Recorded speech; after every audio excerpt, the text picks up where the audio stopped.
have trouble with it. We're not here for the rules. Okay. First off, my role is strictly this year as the equipment manager. I've just been around a long time. I've coached, I've umpired, I've done a lot of things. I've helped make a lot of decisions on the board. Just point out some people that are important around here. Dave, he will be our game changer guru. All our score people will be telling game changers. Okay. Liz is our secretary. She can help a little bit get game changer, correct? Yeah. There's Andrea, who is our 8th and 19 VP. That's why I got a notification. Ashley, who is filming, is our 12s and 16, 18 VP. And Haley is our 10s and 14 VP. Yes. Okay? All right. I implore you to follow your chain of command as a coach. Do not come directly to me. Do not come directly to Natalie. I don't care how well you know us, her, them. Go through your chain of command. Oh, one other really important person is Jen. She's our UIC. That's who you Say hi, ask Jen. rule questions to. Hi. Okay. I can help with rule questions as well. I've got a lot of experience, but I don't know everything. Okay. So follow your chain of command. If you're a parent, your first contact will be your coach. Your coach. Your first contact will be a VP. If your VP can't answer your question or solve the problem, then we put it out to the board and we try and put it together as a group, figure out what the issue is and try and find a resolution. Okay? Follow your chain of command. Okay? Not to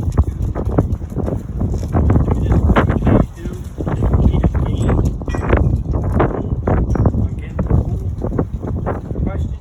If I'm here or Jen's here, ask one of us. Okay? If you're on a game, go to the umpire that's on the field first. And then if they need help, they'll come get me. Yes. But please don't go over your umpire's head. If they can't answer the question for you, certainly ask for me or Mo to come over and we'll help assist. And the only reason I asked tonight is these three ladies, they haven't really coached a lot. They don't have a lot of experience actually on the field. So I know quite a bit what happens on the field as well as Jim. So, okay? They can help with a lot of other issues. So the first thing I'm going to go over is our mission statement.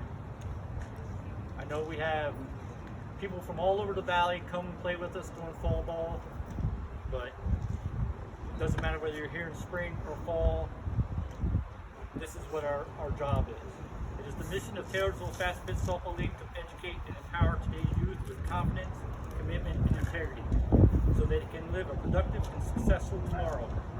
Our goal is to teach young athletes respect for themselves, their peers, and their community by instilling a code of ethics built on honesty, responsibility, and teamwork.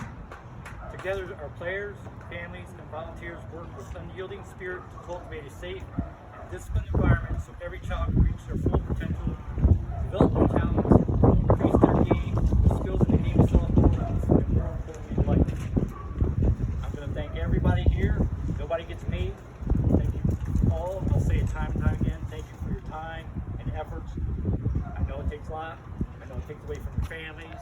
I know it's emotionally draining. I know physically it can take a toll. So thank you again for volunteering. This all wouldn't be possible for each and every one of us that volunteer here. Remember, it's for the little ones. Okay. Background checks. Everybody here that is a coach needs to fill out an application, whether you're an assistant or a head coach, and everybody needs to fill out a background check. The background check will come from FEP. I'm not sure what that stands for, but it will be an email. You need to fill it out and get it sent in. If you're going to have somebody on the field, they need to have a background check. So if it's been done in the spring, though, If it's done in the spring, you're good for the fall.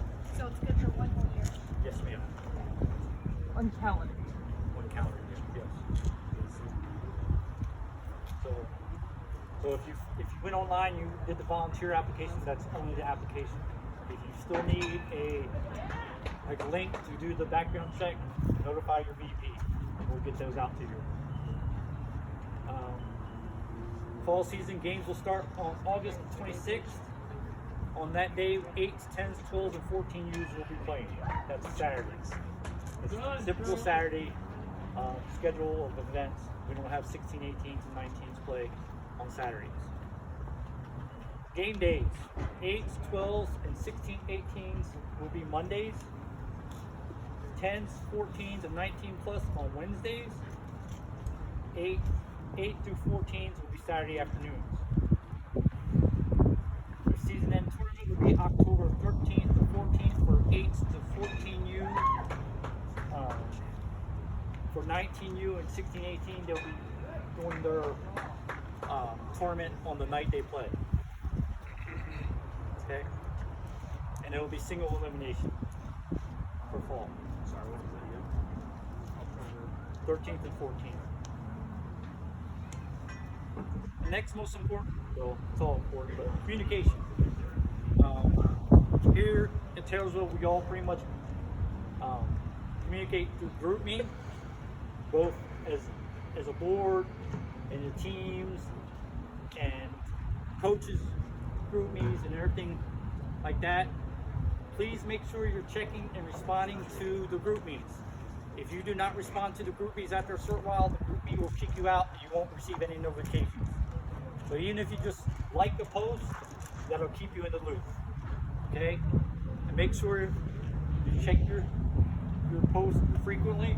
Like, I know people work, so they can't check them to the end of the day. That's fine. But make sure you post that. When you create your team GroupMes, if you create a team GroupMe or whatever you create, GroupMe, I think there's other ones out there, but you must add your age group VP. You must add them. If you do not add them, you will be hounded time and time again until you add them. Okay? There's reasons behind that, and that's just, so we have a neutral observer to see what's going on in the chats if there's an issue with a parent, player, or coach. Okay? So along with the communication, the biggest thing we always get brought up is rainouts. The county will usually let us know by 3 o'clock if the fields are playable or not. If they don't let us know by 3 o'clock, we'll plan on playing the games that day as we can. Of course, we get out here, we start games, and it comes in a downpour. Usually the most senior umpire will make a determination of whether the fields are playable or not, and we'll call games at that point. Okay, but Saturdays, if we're playing in the afternoons, we'll know definitely, probably for Friday evening whether we're going to play or not. Okay, but please don't flood Facebook and your GroupMes with our game's still on, game's still on. We'll know, like I said, around 3 p.m. Okay.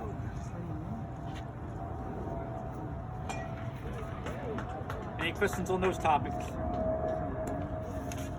Okay, time limits for games. 8s and 10s, 60 minutes, no new inning after 55. 12 on up, 70 minutes, no new inning after 65. All innings will be finished. Ties, 8s, 10s, and 12s can end in a tie. 14s, 16, 18s, and 19s will play one international tiebreaker. If still tied at the end, games will end in a tie. New this year with international tiebreaker for those upper age groups will be 3 runs per inning. For the international tiebreaker, it'll be 3 runs, not the 5. Okay? It'll be 3 runs. What about that coin toss? No coin toss. They changed that just for you, Thank Maddie. you. Thank you. Hey, really quick, Mo, too. You had mentioned that the inning will be finished. The exception to that is if either team cannot catch up. Yes. So if they're down by, is a max 5 for every age group. If they're down by 6 or more at the end of game time, whether you've had your last at bat in your home team or not, the game will be over.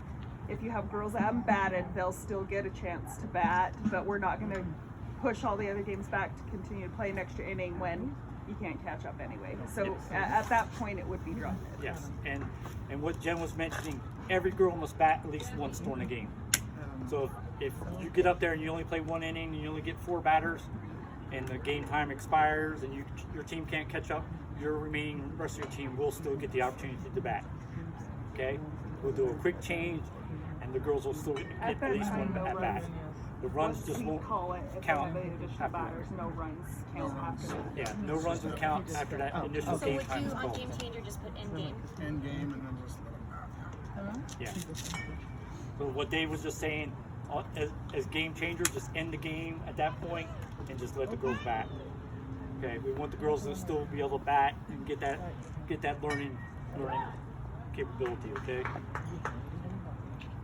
All age groups, it's 5 runs per inning. All age groups. Okay, 5 runs per inning. All age groups must bat the entire roster, but only 10 players can be allowed on defense at a time, with the exception of 8s. Most times in 8s, we allow them to put extra outfielders as long as they're on the grass. Okay.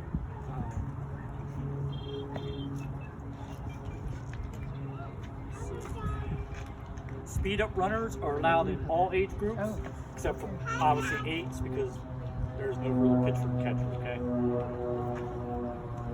No girl may sit more than 2 consecutive innings unless it's by disciplinary action, which must be documented through your VP. Say you have a girl that hasn't showed up for any practices and you just want to make a statement saying, I'm going to bunch her the whole game. You better be communicating that with your VP prior to the game. Prior to the game, okay? Any other cases, every other inning, they need to go to the outfield. Every other inning. There's no minimum amount of players needed to play a game, okay? If you have 2 players and you want to play that game, we'll play the game, okay? There's no automatic outs. There's no forfeit, nothing, okay? What we like to do ahead of time is if you know you're going to be short players, ask your VP. Your VP will try and pick you up some subs. So you can't pick up players from other teams? Yes, sir. They have to bat last. Age appropriate. They have to bat last, and they have to bat. They have to play the outfield. There will be no more coaches agreement that, oh, I don't have any pitchers, so can I pick up this player and can they pitch? No more coaches agreement for that. They must play the outfield and bat at the end of the order. No catcher. And so and does the rule still remain that say there's a girl that's 10 but she plays up in 12 and under, she's not able to drop down and play in 10 and under as a sub, is that right? No, it's just, we would allow age appropriate subs. Okay, because we didn't allow that in the spring because it caused a lot of issues with coaches purposely picking up girls. It was 8 and under mostly. They've been playing in 10 and under, and then they bring them down to playing 8 and under, and they fill up. You know, let me come back and because I thought we eliminated that, did we not? I thought so too. Yeah, I thought you can't sub down, but you can sub up. Yeah. So if a they're 14 even though they're only 10, but they're playing 12 and under, they're obviously Especially a step in above the 10-year-olds. tournament. I think it became a bigger deal when it happened in the tournament. At the Right. end of the season. let me get back to that. Okay. Okay. I just want to be clear so I can make sure that my Oh, readers absolutely. know as well. Absolutely. Absolutely. From our VP, I assume. Also Yeah. approved. Yes. Yeah, I would think it would be case by case basis to a point, but I'll present that to the board and we'll make a decision. We'll put that out to the coaches. Okay, and but I mean, but if you had a 10-year-old that was actually playing in 10 and under, but a 12 and under team needed a sub, she could move up. She just Yes. they can't move down. Yes, that's absolutely. Yeah, absolutely. If they can defend themselves and they want to move up, I don't think you can do that. then yes. So. Okay.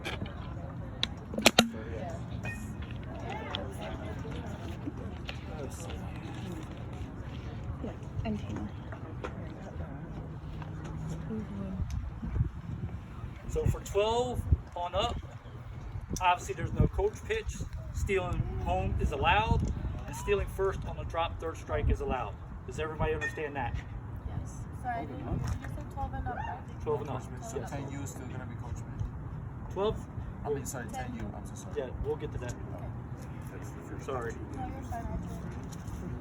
So, Mo. My understanding though, unless first base is occupied, is that so that's less than 2 outs. less than 2? On the third out, all bets are off. If the base is occupied and there's 2 outs, they can still go.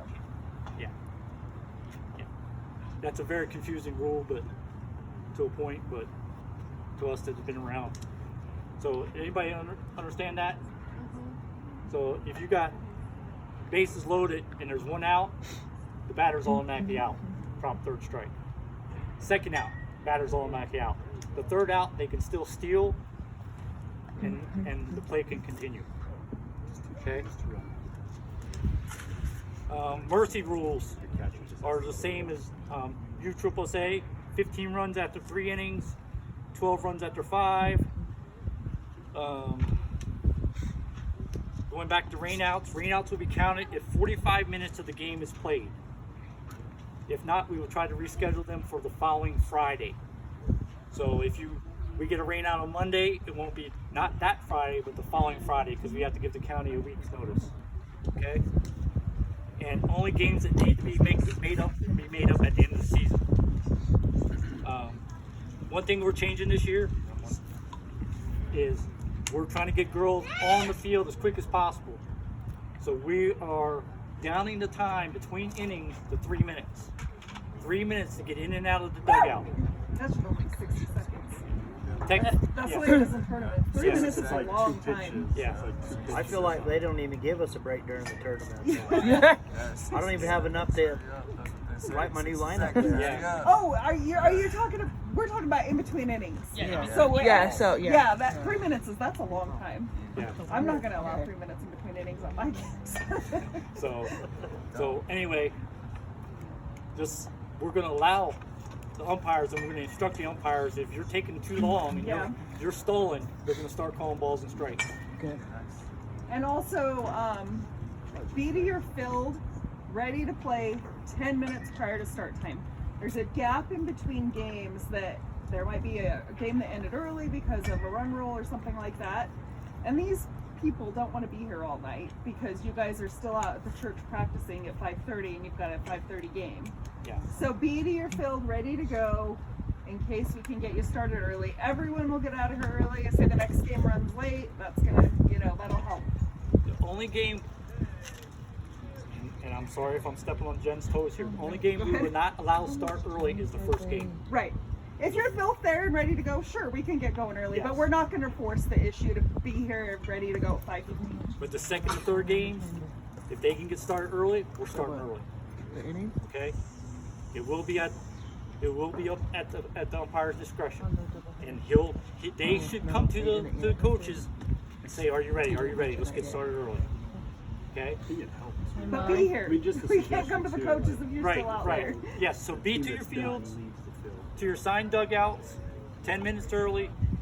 First game is the only game we guarantee will start on time, unless you're both ready to go. We can start early, and the umpire's here. Then we'll be glad to get them started early. Okay? Hey Mo, just a quick question a couple of coaches asked. On the doubleheader games, when they're ending one game and going to the next, how much time are you giving them? Sometimes those, I know they want to start them, but we they need to. understand that, but they need to hustle over, you know, Right. and we want to try and start the game on time still. We're not going to push you to start early, obviously, if you're coming from another field. Perfect. But don't, dilly-dally and Yeah. Right, over but there. some of them just would like to get like The bathroom, get a bottle of I know water. that was some of the issue last season. They should have at least 5 minutes. Right? Yeah. Perfect.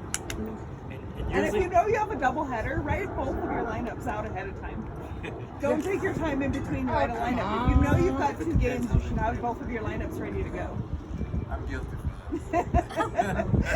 I wasn't That's looking totally at you. me right there. You threw yourself under the bus. I mean, who's tried, changing tried. their lineup? I don't know. so We don't. rules like for 8U and 10U will be posted in your group meetings, and bylaws and USA rulebook will be posted in your group chats as well. Okay, I strongly advise everybody to read up on the bylaws because there's some significant changes in there. Our bylaws always supersede USSSA's rules, always. So Jen has been with our organization for long enough. She knows most of our bylaws.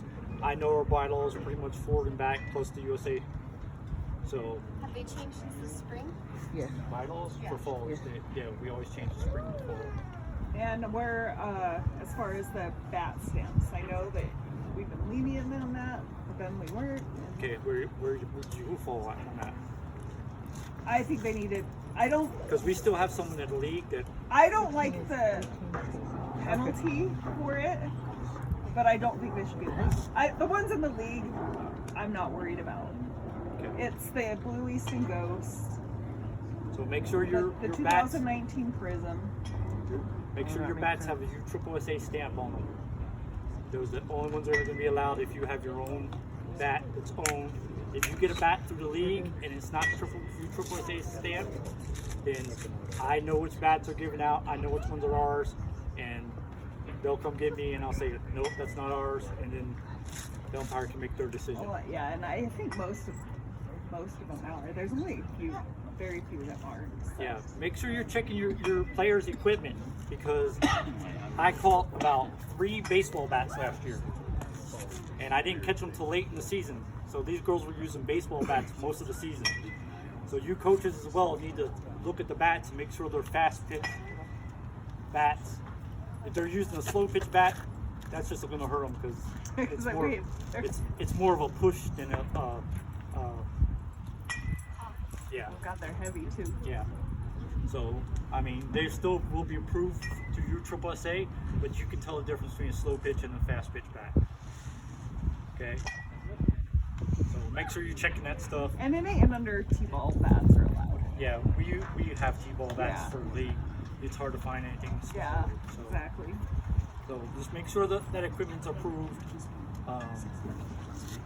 They may not get a thrown out or anything the first time, but if it's called a second time and it's happens to be seen to umpire, then yeah. What is the penalty? So on the that? penalty for that in a tournament is no warning.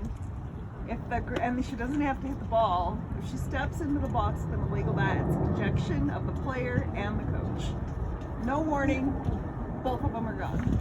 That's why I said I don't like the penalty, but it's It is what it is. yeah, and we've had to inflict it. Or the coach knew. He saw the bat she had, and he just walked right past me and said, "I know," and he was gone. So I don't. The big one is the Blue Easton Ghost. It's only ASA certified.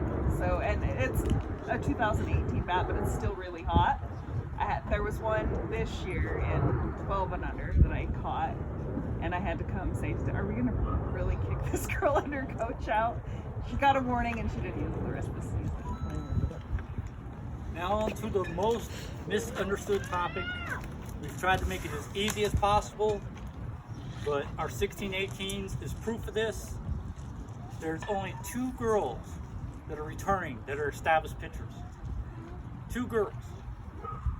So we need you guys and girls and ladies and all you coaches to start teaching pitching. So this is why the rule is what it is. Yeah. 2 pitchers I must don't be know how. 2 pitchers must be utilized every game for at least 1 inning. An inning will consist of 3 consecutive outs. By a pitch ball, Or 5 runs, right? or 5 runs, or 5 runs. I'm getting to that. Okay. The other qualifying thing is the run rule. 5 runs, they pitched, and the other team got their 5 runs. The other qualifying thing is if they hit 3 batters and they're removed from pitching for the rest of the game. The other one is if they get injured and they cannot return to the game at all in any capacity. Okay? Does everybody understand that? Okay. Any questions? 2 pitchers. If your game only goes 1 inning and you don't get the second pitcher in, then that could technically be a forfeit. Technically, you can't complete a inning. Well, Yeah. we can't complete Right. an inning. So technically, So they follow the if rules 2 on- pitchers have to complete an inning, they don't know it's not gonna. They're just Right. they've completed their first pitcher, Right. not knowing the next There's team's quite gonna a stay few up for a times half in hour. 18s that the game will be 2 innings, and some coaches will try and bat the same girl or pitch the same girl twice, on the hopes that we'll try and get a 3rd inning and put somebody else in. Just put 2 different girls in for the first 2 innings, and then you can do whatever you want. So, but you're saying if our pitcher gets hurt or the she hits 3 people, we can put our first pitcher back in. That's a completed pass. Okay. And if she gets That hurt, was a little and if she confusing gets, last year. and if she gets hurt and she can't return to the game in any capacity. Right. Where some of the confusion goes is like somebody doesn't want their pitcher removed from the game for the rest of the game pitching, so they take and they remove her at 2 pitches. Then what do you count that? She's got to either complete the 3 outs, 5 runs or 3 girls down. Exactly. Does that make sense? That's where the confusion was coming in. Yeah. I know during the spring we had issues with that. Yes. Yes. So as long as say you have your first pitcher there, and you have your ace backup, you can pitcher that first inning, get it out of the way, and then The your ace pitcher can pitch ace the the rest rest of the game. of the game. Yes. Yes. Yes. The only age I see really having an issue is 10s. Yeah. 10s, there's a lot of games that it's just 2 innings. And after we switch to the regular rules, after that point, you better make sure you're using 2 pitchers. You may pitch your ace the first inning, but you better make sure you get your second one in the second inning. Because that's going to be a forfeit. And everybody's getting known that now, so there's not going to be no appeals. If a game does only go 1 inning for some random thing, then make sure everything is recorded. Make sure we talk about it immediately after the game. Make sure you talk to your VP, and the board will make a decision. Okay? All right? There's no contingency plan if a game only goes 1 inning right now. God forbid that. To be honest. I've never seen that. So So how long is modified coach pitch going to be? So the modified coach pitch for 10U is going to go till September 10th, which is approximately 2 weeks. So, and that's because Yeah. then some might have more than others. We've tried to say, okay, we're going to do it on the 4th game, but we've experienced it. This team will have 4. That team will have 2. That game, so we spent it on a date. And that's when the rules will switch over to the regular rules, and there's plenty of reasons behind that. I know there's established pitchers out there in 10U, but we have at least 3 teams that don't have any pitcher at all. That's to help the coaches get those pitchers at least up to speed, and that it's not a walk fest. Because girls don't learn anything from a walk fest. They don't get to hit. The girls on the opposing team doesn't get the field. They don't learn anything. But it is to help get the pitchers kind of up to speed, and I'll be helping with that with the 10U as much as I can. So Bo, if a coach is bringing up that the other coach did not follow the pitching rule or forfeited in that way, what is the correct way for them to go about that? So the correct way to protest a pitching rule is before the last pitch is thrown or before that umpire leaves the field, correct? Yes. Is it something you want umpires to enforce? Or No, I just want them to inform them. Just to inform them. So if there's ever a question, the umpire was informed at the end of the game. So they should really be going to the VP because Yes. the umpires aren't going to be inflicting any type of penalty or Yes. anything about it. But the only thing I want them to is The umpire, yeah, make your umpire aware. Yes. make that's your gotta umpire be- yes. aware. And then, but also it needs to be reported to your VP. Don't end at the umpire because the umpire's got their hands full. They're not going to be just. Yep. The umpire's going to be. If he is not there that night, come find some other member of the board. Yeah, it doesn't need to. You could definitely inform the umpire, but it definitely needs to go through the VP because the umpires don't have anything to do with Yeah. enforcing forfeits or anything like Yeah, that. the umpire's not. As far as that. The umpire in that capacity is just strictly going to be an unbiased witness, basically. Right. He's going to be able to say, okay, yes, I did this game. And yes, they did Yes, pitch two exactly. pitchers. Yes. The umpire will confirm that was the case. That's why it's also important to learn in Game Changer how you change your pitchers. So if there's a question about that later on, we can go back in Game Changer and say, okay, this person pitched, this person pitched. It's important to learn how to do that. Okay? Or on your lineup, make sure you designate who's pitching. Okay? Home and away dugouts. Do not go by Game Changer as who is home and who is away. Go by the schedule in Sports Connect. Usually the home team is listed on the bottom. Okay? we are going to ask everybody observe third base dugout side for home, first base for away, except in the event of double headers. If a team has a double header and they're home the first game, they are not going to be expected to move the second game if they're away.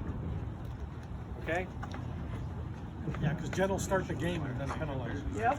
There'll be people crossing the field. I'll be calling balls and strikes. It'll be a mess. Home is third. Yes, sir. Almost third.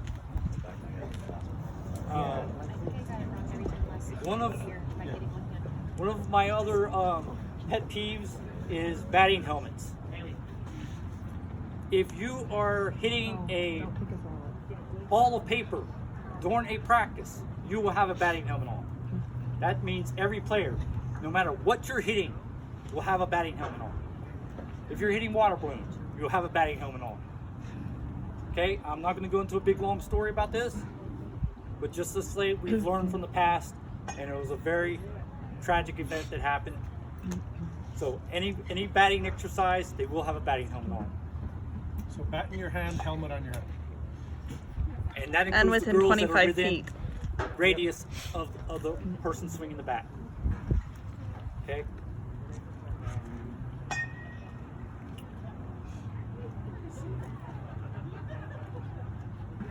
We went over ties, right? 8s, 10s, and 12s can end in a tie, no international tiebreaker.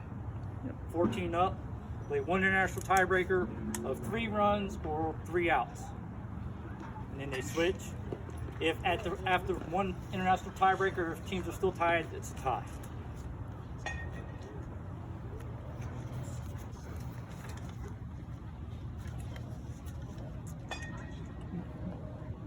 Scorekeepers. We ask that each coach have a scorekeeper. It is not very conducive to the game or to our girls if the coach is out there keeping score on the base as well as trying to coach. So try to find somebody that can sit in the stands and have game changer on and be your scorekeeper. Home team is the official score, but the umpires usually always confer between the two, make sure everybody's on the same page. If you need a assistance with game changer, Dave can give impromptu classes on that and help you do anything when he's here. If you have a mom who's willing to do it but doesn't know how to, send her to us. We're willing to help her out. Yeah. Willing to train her. It's really not that hard. Not that hard. So Yeah, find out from your teams early who is Yes. willing to score change. And how many can you have on that? Depends on how many coaches you put on I this. think 3 positions. You have 3 positions available. Yeah. It So is easy The to fourth one is swap the out lead. scorekeepers. Yeah, I do that almost daily. It's really easy. So I know it forces you to be on there. I have to be on there, and then there's pretty much 3 other a spots. coach and then 2 other spots. So You can't. All you have to do is remove one and then add their email, Yeah, it's and so whoever. So- If you have like 3 parents who can do it, you can switch them right Which then I and there. recommend because Yeah. some parents And might have their not phone agree. charged because we've had that like I'm out of batteries. You're like, "Oh." But it is nice. I feel like Game Changer is nice for scorekeeping, but it's fun to look. It also shows you the stats. You can look at stats on there. That's fun too. That's the thing about Game Changer. Remember that it's about your team. The only thing the league is looking at there is the score that you put in. The rest is yours. So if you're looking at standings, don't look at Game Changer, because what you put in for your team may not necessarily match what someone else put in, and we go in, figure it out, and put that into Sports Connect. We're not looking at that for standings or tournament rankings or anything. We're not looking at Game Changer. Oh, jeez. That's why you have to wear a mask. There's a perfect example. The little girl just got it right to the face. Not wearing a mask. That's another thing. As much as we would like those to make those mandatory, we cannot. Because if we made them mandatory, we'd have to supply every single one. So I we highly encourage. recommend it, though, especially Right for ball right to the pitchers. face. Not wearing a mask. As a coach, Can you, as a coach? I mean, As As a coach, you can do whatever. right? If and you you want to make it can say, mandatory, if you don't want to wear a mask, then you're not going to pitch. If you would That's prefer. what anyone who plays infield in our team has to wear a mask. Yep. But if they're that's the when field you of go mask. up, it's hard to. Well, we had My a daughter won't go on 14-year the field anymore girl without. got her tooth knocked out in the outfield. She like lost it in the sun, and then That's what the Well, yeah, that was just. Yeah. Girls in the outfield. So she wears a mask now too. For those of you who need You don't wanna equipment, hurt their cute faces. we lose about 30% of equipment every season. That means spring and fall. I just went through the bags today, and I threw away about 6 batting helmets that I could not repair, and believe it or not, 3 bats that were flat. For you to damage a bat, you're doing something really wrong. Now, our fees are partially designed to help us replenish some of that equipment, but if we take care of it, we can keep our fees at a lower level. Okay? So make sure you're inventorying your equipment. I would say on a weekly basis, checking for screws, straps, and such that are missing. Bats, if the hand wrap is coming off, just use some electrical tape, tape it down. If you lose something, there will be a price on that. You're welcome to go out and find a replacement at your expense. We try not to charge people, but if you lose something, try to replace it somewhere on your time, okay? Catcher's gear, we used to be able to get them about $150 a piece, and now we can't find them below $300. Bats, one year I got like 15 bats for under $10 a piece. Now we can't find them below $35. Okay? So just keep that in mind. Prices are going up everywhere. We're trying to keep our prices low for registration.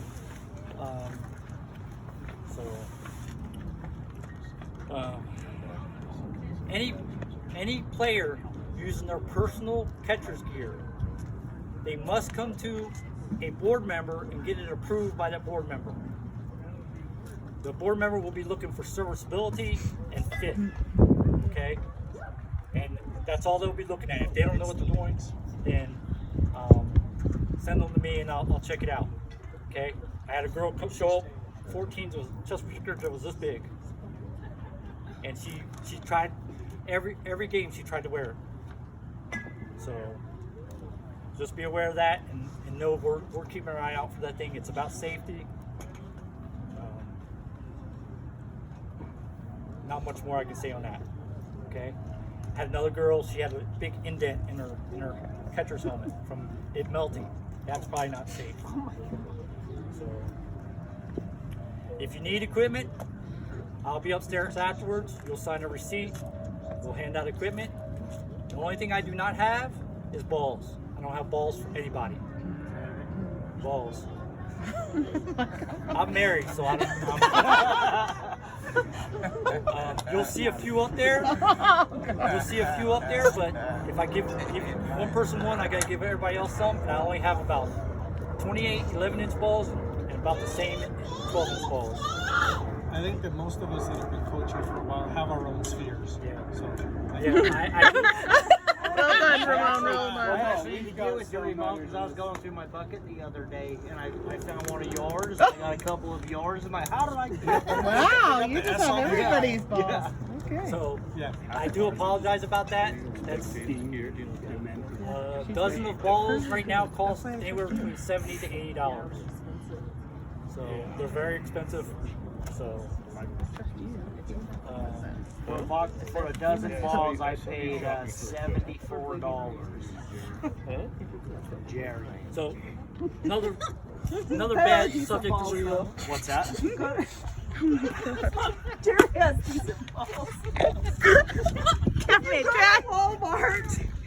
They're really crappy like That's why you're UIC now. Damn you.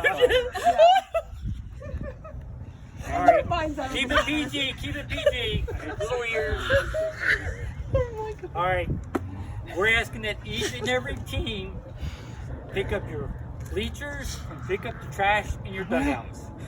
A lot of coaches will be very good about picking up the dugouts, but the bleachers become a mess. On that same note, there's no seeds allowed in the ballpark at all. No seeds. That is not our rule. That is the county rule. Okay? No seeds whatsoever. So if I go see a pile of seeds over here, I know who's playing that night. Everybody's getting a warning. That is.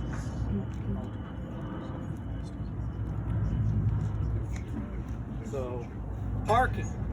Do not park in the red zones. Do not make your own parking spot at the end of the rows. Yes, baseball will be going on, and parking can be tough at times, especially on Saturdays. Do not make your own spots. Football too. Football will be going on this fall too. So, if you park on the street, don't park and block anybody's driveway, and try really not to block in front of their house unless you're absolutely need to, or park in front of their house unless you absolutely need to. I'm good friends with the chief of police for Taylorsville, and I got him on my speed dial.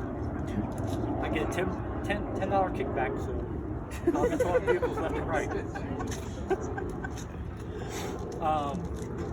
With some of the behavior, we ask that nobody smokes or vapes at practices or games. Now we know there's a lot of older girls in the league that do their own thing, but as a coach, you gotta get them not to do it as well. It's just a standard we set. It's not trying to be directed at anybody. It's just not smoking, not vaping is healthier, and that's all we're trying to encourage and cultivate here is a healthy environment. Okay. No foul language at practice or games. Okay. Of course, if you heard somebody's going to give you a warning, talk to you. If you continue, then things will escalate from there. And that moves us on, segues into our next thing, is their disciplinary actions. If a coach is ejected from the game, not removed to the dugout or banned just to the dugout, but removed from the game will stop, time will continue to run, and time will not start. That game will not start back up until the coach has left the field. It just does not mean the immediate field, it means the field's all together. And once that ejection occurs, that coach is done for the season. Done for the season. There's always a possibility of evaluation done by the board. You can appeal to your VP. We'll do fact finding. We'll find out what's going on. But if it's just a blatant disregard for the rules and other teams and unsportsmanlike conduct and foul language and stuff, then you're going for the season. Does that apply to parents also? I'm into that. Parents ejection. Again, you're going for the season. Okay? Everybody here at the board understands the compassion or passion and everything that goes in the stuff, and you might get upset and say something wrong. But what we're not going to stand for is abuse to the umpires, because we're all human. I've umpired a lot of games. I make a lot of mistakes when I was umpiring, and I'm sure these guys out here, some of them, this is all they do. Other guys have their full-time job. They come out here, they get kind of tired. They might miss something. We're all human. But so a parent is ejected, they're gone for the season. They must sit out past the gates. And again, that is subject to review, each case by case. But the initial thing is you're gone for the season. If an umpire stops the game and tells you to leave, time will continue on that game, and the game will not resume until that parent has left the field altogether. And you as coaches and parents, as a coach, it's your job to control your parents. That's the first person the umpire should say something to, is you need to control your parents, you need to say something to this so-and-so. Sometimes it doesn't happen that way because they're right there in the umpire's ear and he turns around and says something to that person. But you as a coach, it's your job to control your parents. Players, case by case basis again, they will receive a verbal warning and then a written warning. And then they will be out for the season. Okay? The only exception to this is any kind of physical altercation. There's not going to be any investigation, nothing. They're gone. They're done. Okay? All right? If a girl gets upset because she got tagged hard, she comes up and punches a girl, which I've seen, the girl that threw the punch is gone. Okay? There's going to be no review of that whatsoever.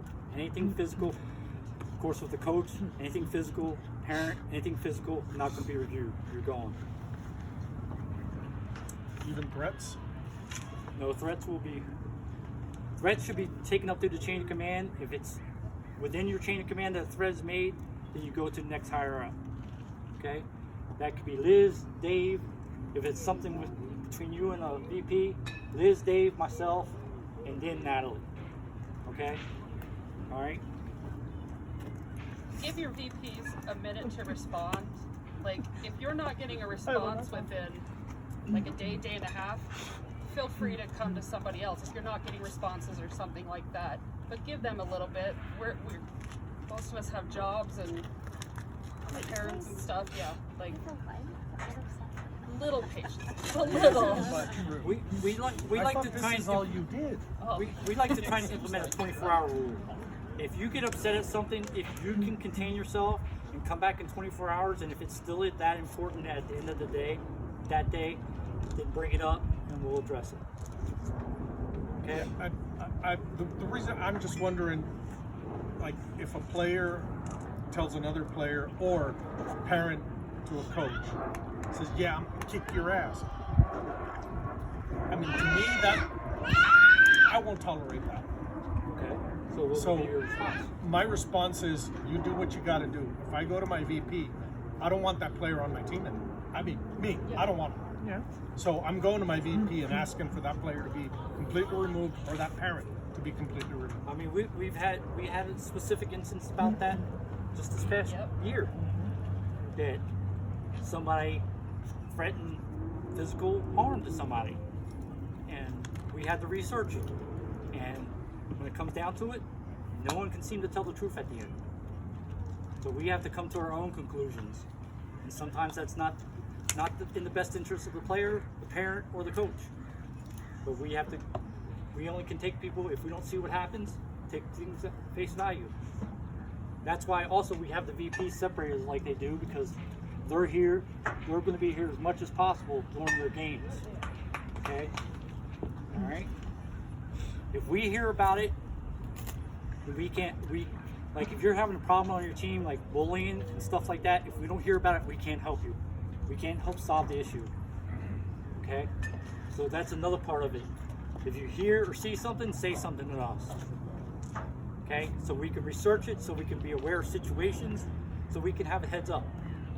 There are so many times we get done with a season and we hear stories about just awful things girls have done to each other. And awful things coaches have done to each other. And we don't want that. We need to have everything out in the open. Here on the board, we try to be as transparent as possible. So we're asking you to be transparent as possible. If you made a mistake, own up to it.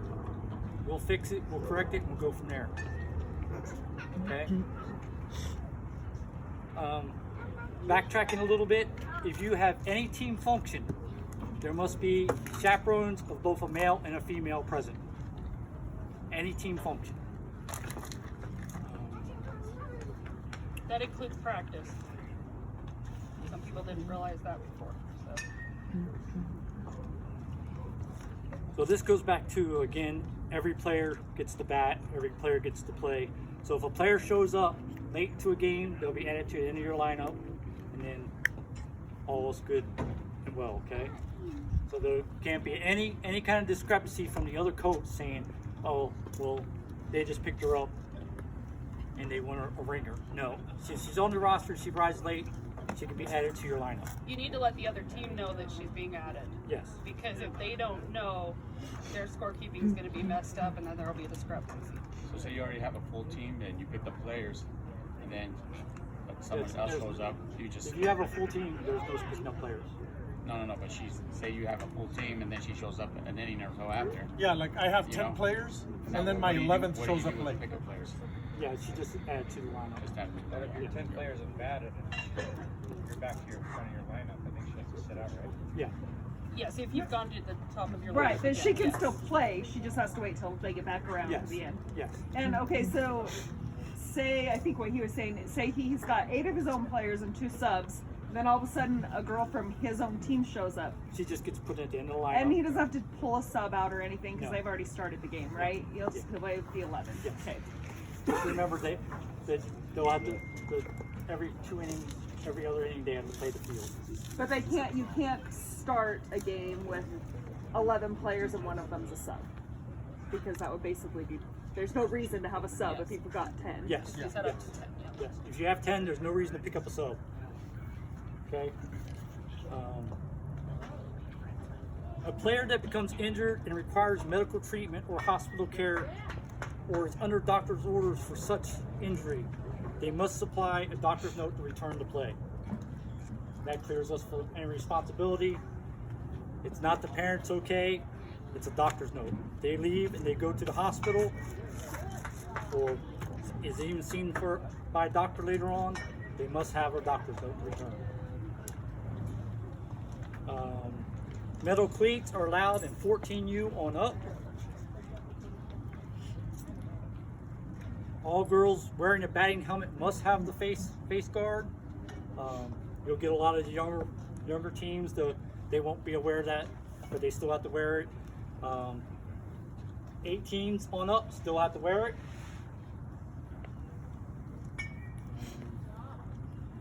Any girl that is in a catching position, catching any kind of ball, must be wearing a catcher's helmet.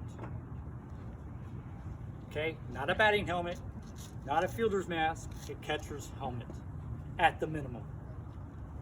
It doesn't matter what they're catching. If they're catching tennis balls, what have you, if they're in a catcher's position during a practice, during warm-ups, they must be wearing a catcher's helmet. Roving outfielders are allowed in all age groups, and they must start 5 feet behind the baseline at the start of the pitch. After the pitch is gone, they can move forward. 5 feet behind the baseline or on the grass, because those are two different things. I thought it was grass line. So, kind of the unwritten rule is, since we only have one umpire, put them on the grass. On these fields, if they're on the grass, that one umpire doesn't have to get out there and, oh, she is 5 feet, okay? So if you're told that it's 5 feet in the book, but for here in Taylorsville, it's the grass. Okay, that just makes our And that's all umpires age easier. groups, correct? What's that? All ages. All ages. So I can play her right on the line. Yes. No, on the grass line. Yeah, yeah, right on the yeah. plate. Even though it's more than 5 feet. Let's see. Okay, grass line. So this is just going over 8U coach pitch. 5 and 6 year olds can hit off tees, and a tee will be provided during games. Right now, I don't have enough tees to hand out to every 8U coach, but I encourage you to get one and start practicing off of that. But if they're 5 and 6 year olds in the game, what usually happens is the coach will get up and pitch the first 2 strikes, and then they'll hit off the tee. And Jen's usually our umpire for 8U, so she usually helps out a lot. Keeps you in line, okay? And they don't have to, like, They don't have to, no. They don't have to get pitched to first. There was a little girl that got hit on the hand where she was swinging the bat, and she absolutely refused to take another pitch the whole rest of the year. So they just went straight to the tee every single time. So they can do that. But if they want to hit, then they can certainly take their 2 strikes first.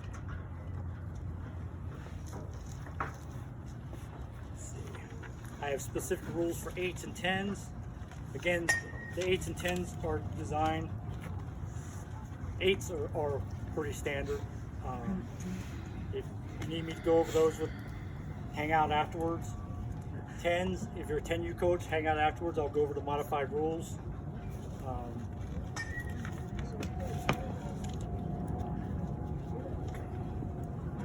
So, here is another thing we need to go over. When you sign up for Taylorsville Fast Pitch, no matter where you're at, you're playing for Taylorsville Fast Pitch. And therefore, you will be wearing the same uniform that everybody else in the league is issued, yes. Okay? So, unless a girl is a late sign up or her jersey got wrong somehow, some way, that is the only exception to wearing an alternate jersey. Okay? Any jerseys that are issued from the league has to be worn on gameplay.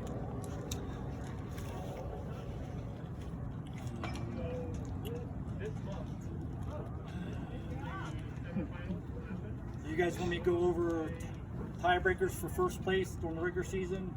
Anything like that? Yes. So basically, if a league ends in a tie for first place, the tie will go head-to-head for win-loss, and then runs against. A playoff game is authorized at the discretion of the board. Usually during the regular season, we do first, second, third place. During the tournament, we only issue the championship. The champion is the only one that gets an award during the tournament.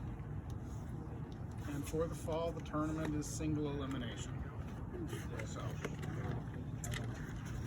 what? No pitch roll for the tournament. Okay. Use your ace all the way through. If there are, we can last. But be nice.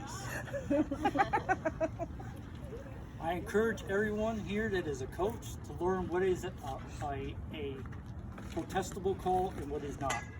A judgment call is not protestable. Okay? Any rule call, a call that's made by rule, can be protested Before the next pitch is thrown. before the next pitch is thrown. We're not going to go back a game later and say, well, she let a drop third strike go and she wasn't supposed to. Can we overturn that? No, it needs to be called before the next pitch. We don't accept video. We don't. Nope. There's no official In fact, video takers or anything like that. It is a USSSA rule. If you bring a recording device on the field or a rule book on the field, it is automatic ejection. Okay. Such examples of a judgment call or balls and You strikes. can't record my games. You just can't take a recording take it and device say, out on "Here's the proof field. that you on said the it field. Right, Gotcha. yeah. Like You if can you're record keeping game game change or volume. something, So that's argue different. calls. You can't be like, see, you got it wrong. Got it. Because then you're going to be watching from the parking lot. Okay. So, judgment calls or balls and strikes. There is no arguing balls and strikes. Okay. Another judgment call is if a girl got underneath a tag or something. Okay. A foul ball. Those are all judgment calls that cannot be protested. Keep in mind, guys, there's only one umpire on the field. Yes. They're going to do their best to see everything, but there's going to be times when they don't.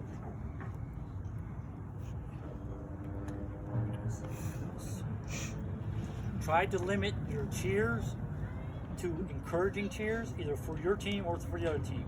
There's some cheers out there that I just dislike a lot, and if we hear it, of course you'll be let know not to do that cheer again. Okay? I tell you right now, there will be absolutely no acceptable thing for your girls to be yelling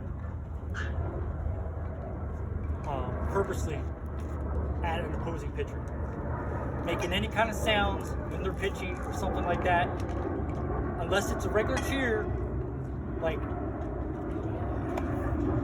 number 3. She's Give us one, Mom. Let's hear it. Do it, Mo.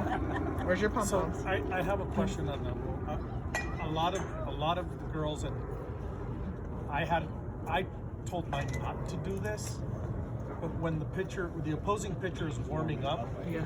there's this: is she high? Is she low? Is she fast? Is she slow? Yeah. That's a very iffy one, okay? That's why because you're getting to the, because that cheer is all about watching the pitcher and getting your strike zone, okay? Yeah. New pitcher, Okay. pitcher. Yeah. They're all running through my head right now. But there's a lot out there that are iffy, and if you're asked not to do that again by the opposing coach or whatever, respect his wishes, okay? Because again, we have a lot of girls that don't want to pitch because of that. They're put on the spotlight. It's a tough place to be. Well, Okay? and there's also a rule about, like, if they're cheering for their batter, and then they influx their voice every time the pitcher Yeah. goes to throw. That's actually against the rules. Yeah. So Does everybody understand that? even though it's not a cheer against the pitcher, they're purposely raising their voice every time she goes to pitch. Yeah. Yeah. Yeah, they go from season. Yeah. So Yeah, I've asked my girls that as soon as the pitcher winds up, shut up. and Look at you rhyming tonight, Ramon. I'm like, we need you to write these The down. reason is because it does. It puts No, developing yeah. pitchers on the spotlight. It does. And I they noticed get it with our nervous. girls. and so does anybody here as a coach know the proper way to approach an umpire? what do you have to do first? Ryan knows. Yeah, right. What do you have to do first? If you have a question, you have to take a timeout. And the umpire cannot grant your timeout. You guys understand that, right? I ran into a situation last spring. He didn't grant my timeout. So, you know, I just have to eat it up. Oh, so the umpire Yes. can say no timeout? Exactly. Oh. They can, but I mean, if you have good that's umpires, gonna be a situation where Mo's really heated right now. I don't want to talk to him. I'm gonna give him a minute to calm down, and then I'll go talk to him. And I'm Yeah, using just- Mo as an example because Just go get him a Pepsi. Yeah, and you know, there might be some confusion there, but I guarantee also if you say, I'm not ever Luke, gonna can I, deny a timeout. If I get Luke, called out can I have a on my timeout? build, if That I hear also it, gives you a I'm chance to think about what you need to say. Okay, what you need. It gives you a second too to cool down, even if it's a second. So, and in my situation that I ran into last year, he didn't understand what was going on. But I had two players that were talking to each other, and I didn't know what was going on. It was my first baseman and my pitcher, and I didn't know my pitcher was hurt. So I tried to call a timeout. He didn't grant it because we were running low on daylight. He thought I was trying to delay the game. But anyway, it's neither here nor there. So, but just call the timeout, approach him, respectful manner, ask your question, and go from there. Okay.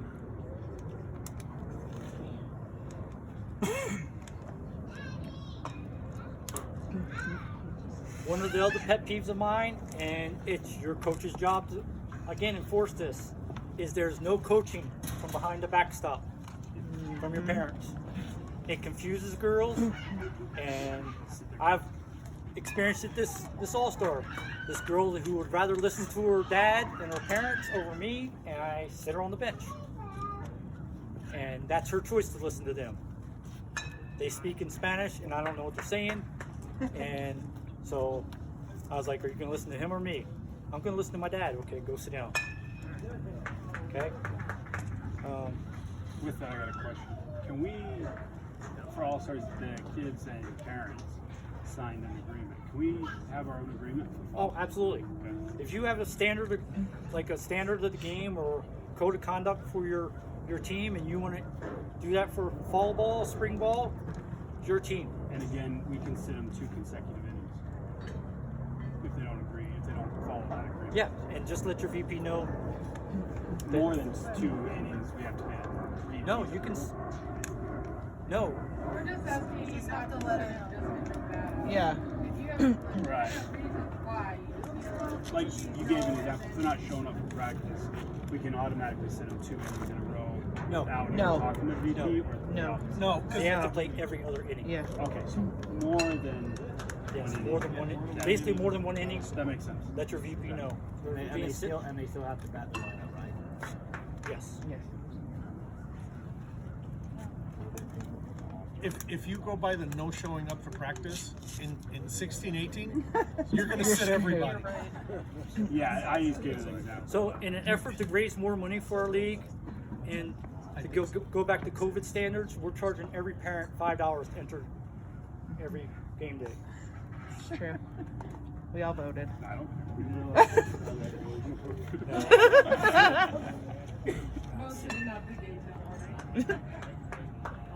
I got to GoFundMe for that because I'm We're not gonna get